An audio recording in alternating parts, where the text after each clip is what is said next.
The Terrible Wall, the Curse of Sedona. The small village of Mattia had always been a peaceful place. Surrounded by lush greenery and the occasional hum of farm life, it felt like a sanctuary, far removed from the chaos of the world beyond.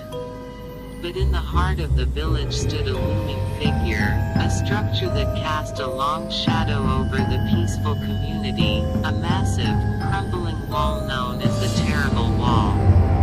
The villagers often spoke of it in hushed whispers, avoiding it as though its very presence was enough to bring a curse upon them. The wall separated the village from a place that no one dared venture into, a place called Sedona. Sedona was no ordinary village. In fact, it was a cursed place, a village where the very air was thick with dread. According to the oldest stories, the villagers of Sedona were no longer human, but something far more terrifying. They were zombies, cursed to live in the dark of night, thirsting for blood and wandering aimlessly through the streets. For their next victim. By day, they appeared normal, but as dusk fell, the curse took hold, turning them into bloodthirsty monsters. The villagers of Mattia had long ago accepted the wall as a barrier between their world and the nightmare behind it, and no one dared to approach it, let alone cross it. But that all changed one fateful day in 2025, when a group of 4 friends sat beneath a large tree in the heart of the village, laughing and joking as they always did. Leo, Elijah, Oliver, and Naveen had grown up together, and they had seen each other through thick and thin.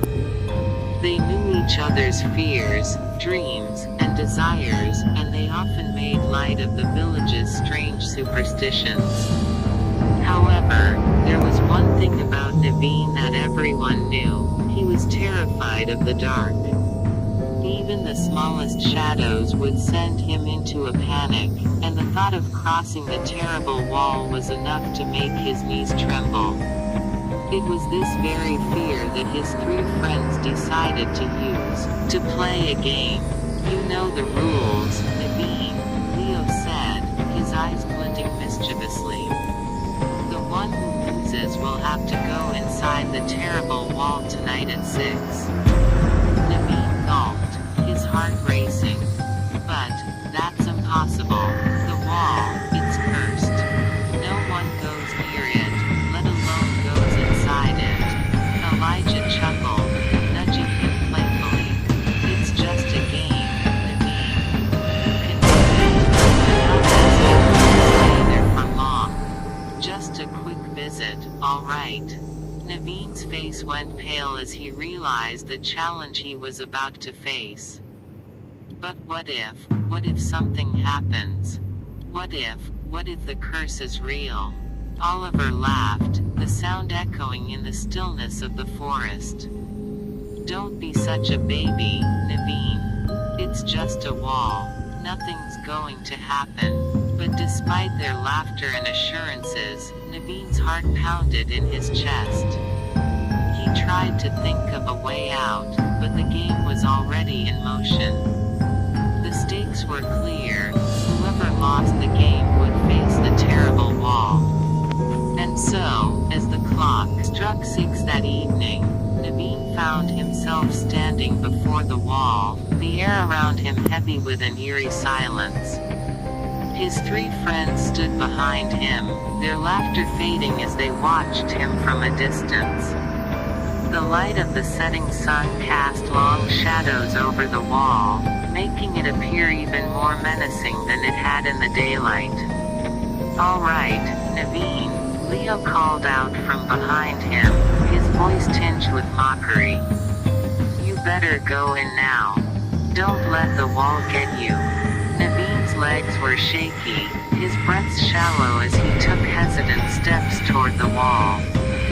The closer he got, the colder the air seemed to become, as though the wall itself were exhaling a deep, unnatural chill. His eyes darted to the darkening sky, his mind racing with thoughts of the cursed village behind the wall. The legends had always told of the horrors lurking in Sedona, the zombies that once were human, the endless thirst for blood, the maddening desire for carnage. Naveen's fear began to swell inside him like a tide, and every step he took toward the wall felt like he was inching closer to his doom. He reached out, his hand trembling as he touched the rough, stone surface of the wall. The sensation was chilling. Something about the texture beneath his fingers felt wrong, as though the wall itself were alive, waiting for something, or someone. Naveen hesitated. His friends were still behind him, watching him with a mixture of amusement and anticipation. "You've got this, Naveen," Elijah called out encouragingly, but even his voice held a hint of doubt. Naveen felt a surge of panic rise in his chest. What was he supposed to do now? He couldn't just walk through the wall. Was it even possible? The story spoke of the curse, of the danger that awaited anyone foolish enough to cross into Sedona. And yet, here he was, standing on the threshold of that very nightmare. He glanced back at his friends, their faces a blur in his vision. They were waiting for him to take the next step, to cross the tide, and every step he took toward the wall felt like he was inching closer to his doom. He reached out, his hand trembling as he touched the rough, stone surface of the wall. The sensation was chilling. Something about the texture beneath his fingers felt wrong, as though the wall itself were alive, waiting for something, or someone. Naveen hesitated. His friends were still behind him, watching him with a mixture of amusement and anticipation. "You've got this, Naveen," Elijah called out encouragingly, but even his voice held a hint of doubt. Naveen felt a surge of panic rise in his chest. What was he supposed to do now? He couldn't just walk through the wall. Was it even possible? The story spoke of the curse, of the danger that awaited anyone foolish enough to cross into Sedona. And yet, here he was, standing on the threshold of that very nightmare. He glanced back at his friends, their faces a blur in his vision. They were waiting for him to take the next step, to cross the invisible line that separated them from the unknown horrors on the other side. They didn't understand. They didn't fear what he feared. Okay. Himself, gathering every ounce of courage he could muster. He needed to prove them wrong. He wasn't afraid. He wasn't going to let them win. With trembling hands, he pressed himself against the wall, closing his eyes for a moment. When he opened them again, everything had changed.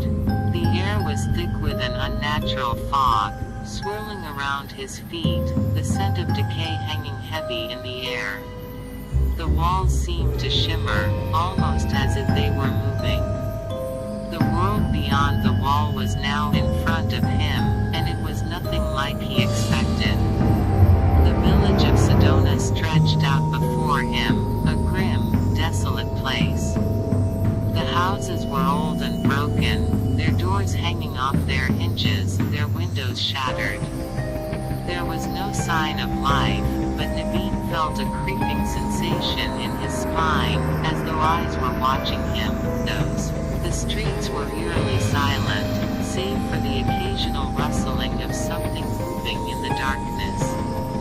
Naveen took a tentative step forward, his pulse racing. He felt the weight of the air pressing in on him, and for the first time in his life, he wished he had never agreed to the game. Every instinct in his body screamed for him to turn back, to run, to escape the nightmare unfolding around him, but it was too